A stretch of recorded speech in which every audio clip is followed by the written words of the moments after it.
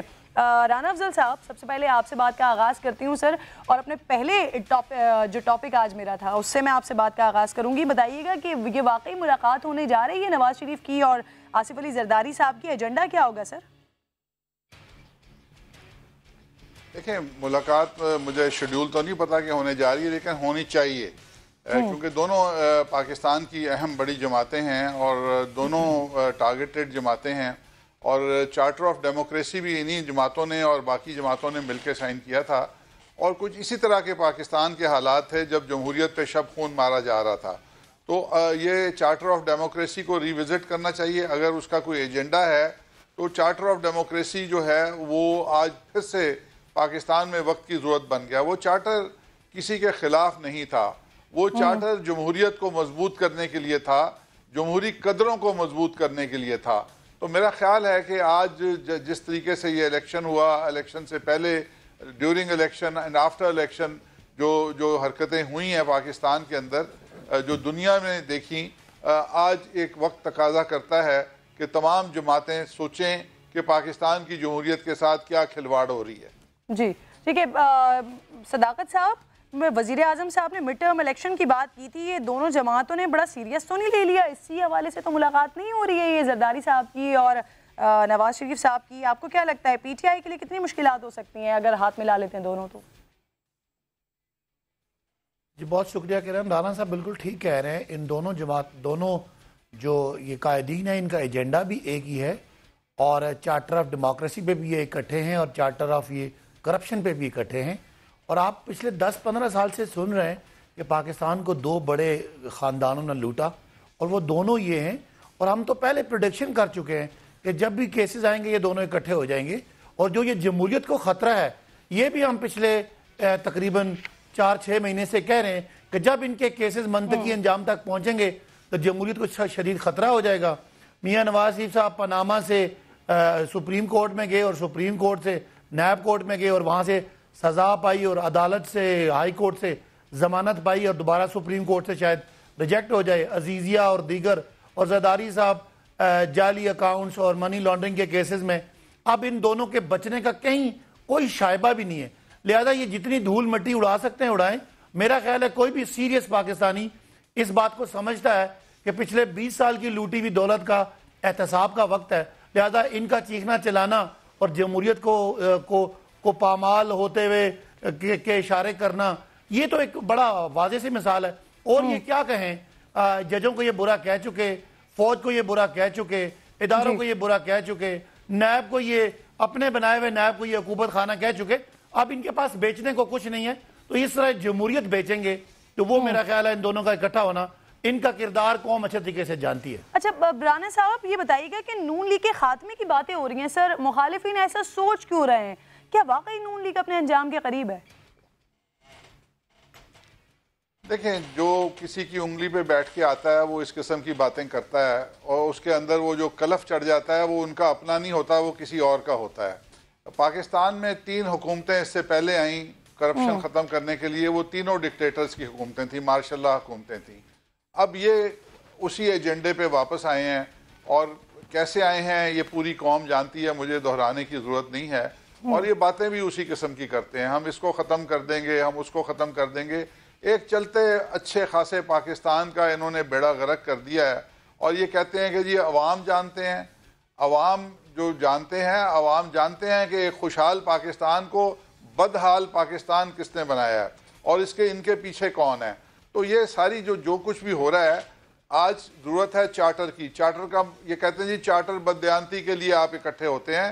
آپ کے اوپر بھی وہ وقت بہت جلدی آئے گا کہ آپ چارٹر آف ڈیموکریسی، آپ کا دشمن ملک اپنی جمہوریت کی وجہ سے آپ سے دگنی تیزی سے ترقی کر رہا ہے، اور وہ دنیا میں ایک ریکگنائزڈ ملک بنتا جا رہا ہے. اور آپ یہاں کرپشن اور آئی سی یو سے آپ نے شروع کیا کہ پاکستان کی معیشت آئی سی یو میں چلی گئی ہے، اور آپ آئی سی یو میں ایکچولی اس کو لے گئے ہیں.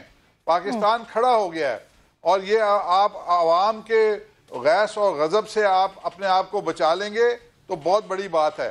اور آپ حالات کا جائزہ لیں, اپوزیشن کی تنقید بند کریں اور حقائق کی طرف آئیں. اور حقائق یہ ہیں کہ لوگوں کی پوری جو کانفیڈنس تھا پاکستان کے اندر وہ شیٹر ہو چکا ہے. آپ نوکریوں کی بات کرتے تھے, مجھے کوئی ایک ادارہ بتائیں جہاں سے لوگ نوکریوں سے فارغ نہیں ہو رہے. آپ نے تو دکانداروں کو اور کاروباری طبقے کو بے روزگار کرنے تک نہیں چھوڑا. آپ نے زمیندار کا جو فرٹیلائزر تھا وہ بلیک مارکیٹ کر دیا. آپ نے کون سے شعبے کے اندر اچھا کام کیا ہے مجھے بتائیں. کرپشن کے اوپر آپ بات کرتے ہیں, مجھے آپ بتائیں کتنے پیسے آپ واپس لے کے آئیں گے. تو وہ سر وہ عدالتی احکامات ہیں جن کی جانب آپ نشاندہی کریں. بہرحال صداقت صاحب آپ کی جانب آؤں گی. سر مجھے بتائیے گا کہ آصف علی زرداری صاحب NRO مانگ کس سے رہے؟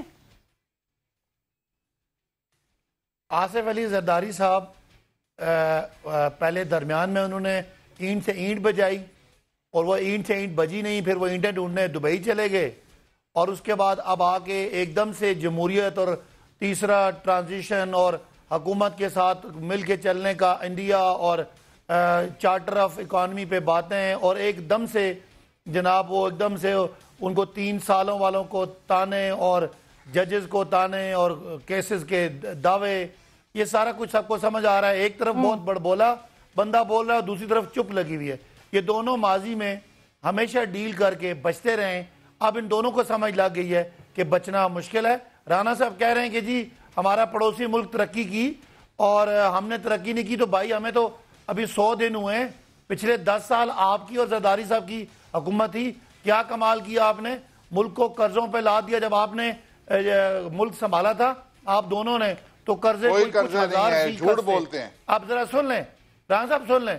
اس وقت آپ تقریباً 1,40,000 پر کس فی پر ہیڈ قرضہ چھوڑ کے ملک کو ڈبو کے آپ لوگ جا رہے ہیں, اور آپ نے سوائے کرپشن کے اور دیا کیا ہے. اور ہم اپوزیشن نہیں کر رہے, ہم اپنا کام کر رہے ہیں.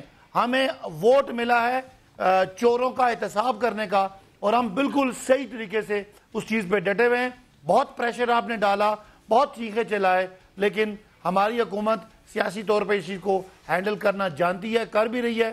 رہی بات معیشت کی تو انشاءاللہ آپ کو بتائیں کہ وہ ٹیکسٹائل سیکٹر جس کی ایکسپورٹ آپ نے ختم کر دی تھی, جس کو ایکسپورٹ کو آپ نے مائنس کیا تھا, نیگیٹو کیا تھا, وہ انشاءاللہ کھڑا ہونا شروع ہو گیا.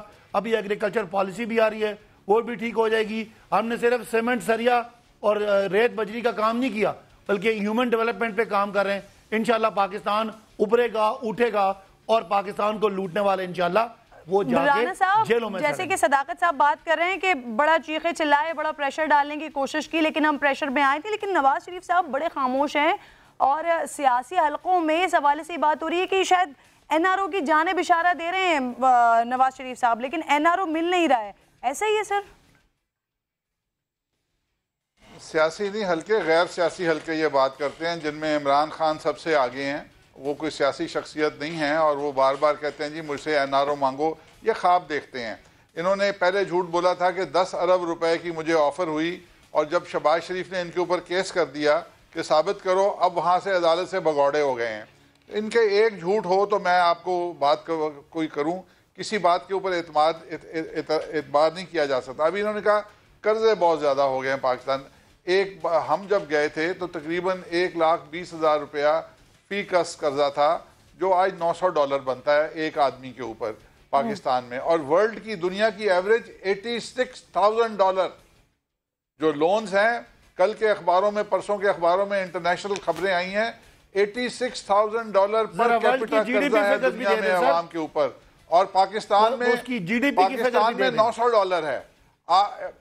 آپ جی ڈی پی جو ہے ہماری 5.8% سے یہ اس کو 4 کے قریب لے کے آ رہے ہیں. یہ بیڑا غرق کر رہے ہیں. 300 ارب ہے.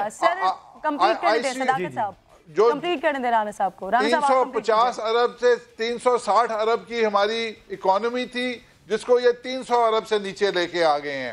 آج یہ باتیں کرتے ہیں قرضوں کی. اس پورے خطے میں پاکستان کے قرضے انڈیا سے کم, بنگلہ دیش سے کم, سری لنکا سے کم, ویتنام سے کم. اور یہ یہاں پہ انہوں نے لوگوں کو بیوقوف بنانے کے لیے یہ روز ڈائیلاگ مارتے ہیں کہ جی قرضے بہت ہیں, کرپشن بہت ہے. مجھے بتائیں کہ آپ اگلے 5 سال میں, اس سال سے شروع کر کے, کرپشن کا پیسہ کتنا واپس لے آئیں گے پاکستان میں؟ 1 ارب پر ہر سال لے آئیں گے, 2 ارب ہر سال لے آئیں گے. 350 ارب کی جو پاکستان کی اکانومی ہے اس کو آپ نے مادر پدر آزاد کر دیا, اس کو چھوڑ دیا. ہر روز 1 ارب ڈالر 2 ارب ڈالر سے آپ کی اکانومی گر رہی ہے. آپ موجے مار رہے ہیں, باتیں کر رہے ہیں, اپوزیشن کو بلیم کر رہے ہیں. کوئی کام بھی کر کے دکھا دیں. کون سا ادارہ ہے جو پاکستان میں آپ نے چلا دیا, ٹھیک کر دیا؟ صداقت صاحب یہ جی بالکل وہ اسحاق ڈار کی طرح فگر فجنگ ہے. یہ آپ کو absolute value of the loan بتا رہے ہیں, یہ آپ کو ratio of G D P نہیں بتا رہے. یہ دنیا کی باتیں کرتے ہیں جہاں G D P trillion dollars میں ہے, اور ہماری G D P 304 billion dollar آخری سال میں تھی, 305 بلین ڈالرز. میں آپ کو بتا رہا ہوں کہ یہ پر ہیڈ اس طرح نہیں ہوتا, قرضہ ہمیشہ جی ڈی پی کی ریشو کے حساب سے ہوتا ہے. تو پاکستان کے قرضے آپ انڈیا کی جی ڈی پی دیکھیں ہم سے 15 گنا زیادہ ہے.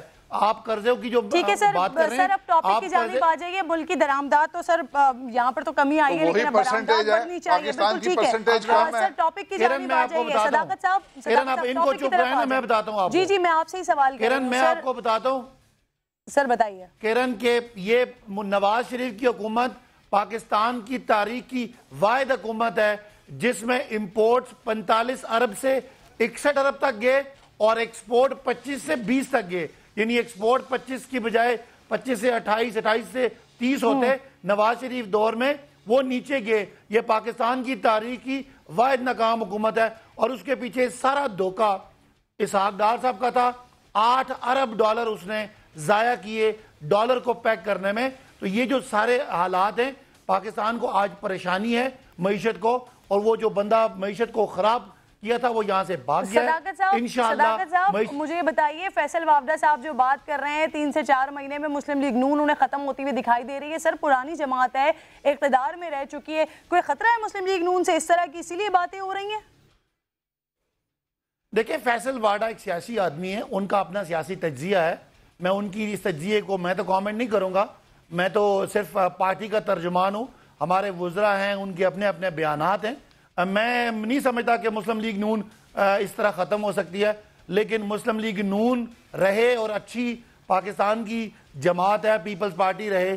لیکن کم از کم میں سیاسی کارکن ہونے کے ناطے یہ سمجھتا ہوں کہ نواز شریف صاحب اور ان کا خاندان اور زرداری صاحب خاص کر, وہ مجھے ان کی سیاست میں کوئی رول نظر نہیں آ رہا. مسلم لیگ نون ضرور پھلے پھولے اور وہ جماعت بنے, ہمیں ٹف کمپٹیشن دے, ہمیں اپوزیشن دے, ہمیں.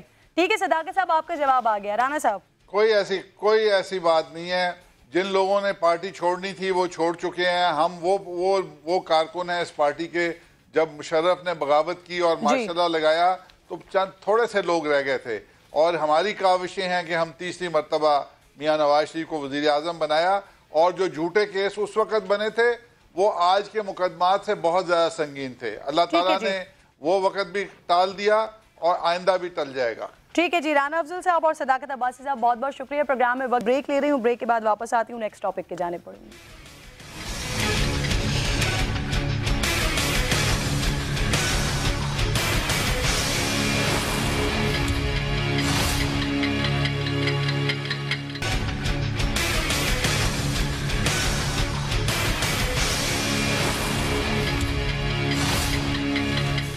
ویلکم بیک ونس اگین جی. خطے میں امن کے لیے پاکستان کی کوششوں کا اعتراف نہ کرنے والے سپر پاور نے آخرکار اس بات کو تسلیم کر لیا ہے کہ پاکستان کے عمل دخل کے بغیر اس کا اثر و رسوخ بھی کوئی حیثیت نہیں رکھتا. متحدہ عرب امارات میں طالبان اور امریکہ کے درمیان ہونے والے مذاکرات کے پیچھے یقیناً پاکستان کی کوششیں ہیں. وزیر اعظم عمران خان بھی کہہ چکے ہیں کہ طالبان اور امریکہ کے مابین مذاکرات کے انعقاد کے لیے پاکستان نے مدد کی ہے. سوشل میڈیا پر واضح پیغام میں امن لوٹ آنے کی دعا بھی کی ہے. ساتھ ہی افغان مہاجرین کی آزمائش کے جلد خاتمے کی خواہش کا اظہار بھی کیا گیا ہے. نئی حکومت کے لیے پاک امریکہ تعلقات ایک طرح سے چیلنج بن گئے ہیں. ٹویٹر پیغام میں آپ کو اس وقت اسکرین پر دکھاتی ہوں. عمران خان صاحب کی جانب سے جو دیا گیا ہے. رحیم اللہ یوسف زئی صاحب مجھے جوائن کر چکے ہیں. سر بہت بہت شکریہ. سر طالبان سے جو امریکہ کے قطر میں مذاکرات ہوئے تھے, اس کے بعد اب مذاکرات میں ایسا کون سا نقطہ اٹھایا گیا ہے کہ جس کے بعد جو ڈیڈ لاک کی صورتحال تھی کہ افغان وفد سے نہیں ملنا ہے، اب کون سی صورتحال پیدا ہونے کا امکان ہے؟ آپ کو کیا لگتا ہے؟ دیکھیں، یہ تو طالبان کا پرانا موقف ہے کہ ہم نے امریکہ سے بات کرنی ہے، افغان حکومت سے بات نہیں کرنی۔ حالانکہ افغانستان سے جو افغان حکومت کا ڈیلیگیشن ہے 12 رکنی، وہ دبئی پہنچ چکا ہے، وہ یو اے ای میں ہے، اور وہ تو اس خیال سے آئے ہیں کہ طالبان ان سے ملیں گے، لیکن طالبان نے صاف کہہ دیا ہے کہ وہ افغان حکومت سے فی الحال ملاقات نہیں کریں گے، نہ مذاکرات کریں گے۔ تو یہ تو امریکہ اور طالبان کے جو مذاکرات قطر میں ہو رہے تھے، جو 3 دور ہوئے تھے، یہ اسی کا ایک تسلسل ہے جو کہ ابوظہبی میں ہو رہا ہے۔ تو میرے خیال میں اس میں ایشوز وہی ہیں، کوئی بریک تھرو نہیں ہوا تھا قطر میں۔ اب یہ کہ اس میں سعودی عرب کی معاونت بھی شامل ہے، یو اے ای کی بھی ہے، پاکستان کی بڑی کوششیں ہیں، اس لیے کچھ یہ امید پیدا ہوئی ہے کہ شاید کوئی بات آگے بڑھے۔ لیکن فی الحال آپ دیکھیں، آج دوسرا دن ہے جو مذاکرات ابوظہبی میں ہو رہے ہیں، اس میں کوئی فی الحال پیش رفت کی اطلاع نہیں ہے۔ اچھا یوسف زئی صاحب، کس طرح سمجھتے ہیں آپ کہ ان مذاکرات کے ذریعے کس طرح سے صحیح طرح سے اثر انداز ہوا جا سکتا ہے؟ دیکھیں، اب جو تجاویز سامنے آئی ہیں، ایک تو یہ ہے کہ جنگ بندی ہونی چاہیے، دوسری بات یہ ہے کہ بالآخر طالبان کو افغان حکومت سے مذاکرات کرنے پڑیں گے، پھر ایک بات جو چل رہی ہے وہ ایک نگران حکومت بنانے کی ہے، تو افغان حکومت اس کی مخالفت کر رہی ہے، وہ کہتے ہیں کوئی نگران حکومت نہیں چاہیے، ہماری حکومت ٹھیک ہے، طالبان ہم سے بات کریں۔ اور پھر یہ ہے کہ طالبان کا موقف وہی پرانا بڑا سخت موقف ہے کہ پہلے غیر ملکی فوج نکل جائے اور غیر ملکی فوج کے نکلنے کا ٹائم ٹیبل دیا جائے۔ تو یہ نکات ہیں، ان کے اوپر بات ہو رہی ہے، قیدیوں کی رہائی کی بات بھی ہو رہی ہے، اور جو طالبان کے رہنماؤں کے نام ہے UN سیکیورٹی کونسل کی بلیک لسٹ، اس سے نام ہٹانے کی بات ہو رہی ہے۔ یہ سارے جو ایشوز ہیں، پرانے ایشوز ہیں، ان کے اوپر بات ہو رہی ہے۔ لیکن اب یہ ہے کہ پہلے میرے خیال میں طالبان چاہیں گے کہ غیر ملکی فوج کے نکلنے کا ٹائم ٹیبل دیا جائے، اس کے بعد ہی میرے خیال میں بات آگے بڑھے گی۔ اچھا یہ بتائیے گا کہ امریکہ پاکستان کی قربانیوں کا اعتراف کرے گا؟ افغان امن عمل کا بھی حصہ پاکستان ہے، اس سے پہلے بھی کتنی قربانیاں دے چکے ہیں، کتنی جانیں ہم اپنی قربان کر چکے ہیں۔ آپ کو لگتا ہے کہ امریکہ پاکستان کی قربانیوں کا اعتراف کرے گا کبھی؟ لیکن اس وقت تو امریکہ کو پاکستان کی ضرورت ہے۔ پاکستان سے کہا گیا ہے، درخواست کی گئی ہے کہ وہ تعاون کریں، اور پاکستان کی قربانیوں کا آہستہ آہستہ بادل ناخواستہ اعتراف بھی کیا جا رہا ہے۔ لیکن ابھی بات ختم نہیں ہوئی، کیونکہ امریکی چاہتے ہیں کہ پاکستان طالبان کے اوپر دباؤ ڈالیں، طالبان کو سمجھائیں کہ وہ افغان حکومت سے بات کرے، یعنی یہ امریکہ کا پرانا موقف ہے، اس کو دہرا رہے ہیں۔ پاکستان نے اگر یہ کام کروا دیا، طالبان کو اگر منا لیا کہ وہ افغان حکومت سے بات کریں، تو پھر میرے خیال میں امریکی پاکستان کا احسان مانیں گے، ماننا پڑے گا۔ لیکن ابھی وہ نوبت نہیں آئی، یعنی اس کے لیے کام ہو رہا ہے، کوششیں ہو رہی ہیں، لیکن امریکہ کو بھی کچھ لچک دکھانی ہے، یعنی اپنی فوج کو نکالنے کے بارے میں انہوں نے کوئی ٹائم ٹیبل تو دینا ہے، چاہے وہ 1 سال کا ہو، 2 سال کا ہو، جو بھی ہو، لیکن اس کے اوپر ان کو اصولی طور پر اتفاق کرنا ہے کہ وہ واقعی اپنی فوجوں کو افغانستان سے نکالیں گے، پھر میرے خیال میں بات آگے بڑھ سکتی ہے۔ یوسف زئی صاحب، جس طرح سے آپ بات کر رہے ہیں کہ امریکہ کو لچک دکھانی ہوگی، کیا امریکہ اس وقت اس پوزیشن میں ہے کہ اب لچک تو دکھانی پڑے گی، اور اگر لچک دکھاتا ہے تو پھر پاکستان سے ڈو مور کا مطالبہ ختم ہو جائے گا؟ دیکھیں، میرے خیال میں امریکی حکومت اگر اکیلے یہ فیصلہ کر سکتی تو شاید امریکہ اس بات کو مان لیتی اور وہ افغانستان سے نکلنے کے بارے میں ٹائم ٹیبل دے دیتی، کیونکہ جو ان کے اتحادی ہیں، جو نیٹو کے رکن ہیں، وہ سارے چاہتے ہیں کہ وہ افغانستان سے نکل جائیں، کیونکہ ان سارے ملکوں میں افغانستان کی جنگ کی مخالفت ہو رہی ہے، اس کی حمایت بہت کم رہ گئی ہے۔ تو لیکن مسئلہ یہ ہے کہ امریکہ نے افغان حکومت کو ساتھ لے کر چلنا ہے، اس کو اکیلے نہیں چھوڑنا۔ تو افغان حکومت جب تک مذاکرات میں شامل نہیں ہوگی، جب تک وہ امریکی فوج کے نکلنے کے اوپر رضامند نہیں ہوگی، اس وقت تک میرے خیال میں امریکہ اکیلے یہ فیصلہ نہیں کرے گا، کیونکہ یہ افغانستان کی حکومت امریکہ نے بنا کر دی ہے، وہ اس کو چلا رہے ہیں، وہ اس طرح اس کو اکیلے نہیں چھوڑ سکتے۔ ہاں، تو انتظار کرتے ہیں کہ پھر یہ مذاکرات نتیجہ خیز ثابت ہوتے ہیں۔ یعنی بہت بہت شکریہ رحیم اللہ یوسفزئی صاحب اس ٹاپک پر۔ 10 سالوں کے بعد پاکستان کو ایک بڑی خوشخبری ملی ہے، اس خوشخبری پر بات کریں گے بریک کے بعد۔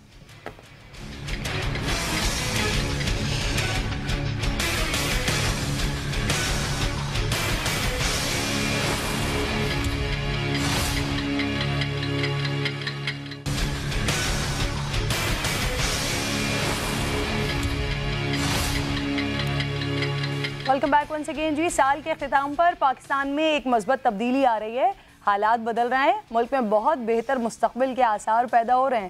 برٹش ایئر ویز نے 10 سال کے طویل عرصے کے بعد پاکستان کے لیے پروازیں بحال کرنے کا اعلان کر دیا ہے۔ 2 طرفہ فلائٹ آپریشن سیکورٹی صورتحال کے باعث سال 2018 سے معطل تھا۔ برطانوی قائم مقام ہائی کمشنر کا ایک پیغام بھی سامنے آیا ہے۔ تھامس ڈریو کا کہنا ہے کہ پاکستان میں سیکورٹی صورتحال بہتر ہو گئی ہے، جس کے بعد برٹش ایئر ویز اگلے سال یعنی سال 2019 میں اسلام آباد سے لندن روٹ کا باقاعدہ آغاز کرے گا۔ تو اس اچھی خبر کے ساتھ ہی آج پروگرام کا اختتام کرتی ہوں، اور آپ آخر میں جاتے جاتے تھامس ڈریو کی بات سن لیجیے۔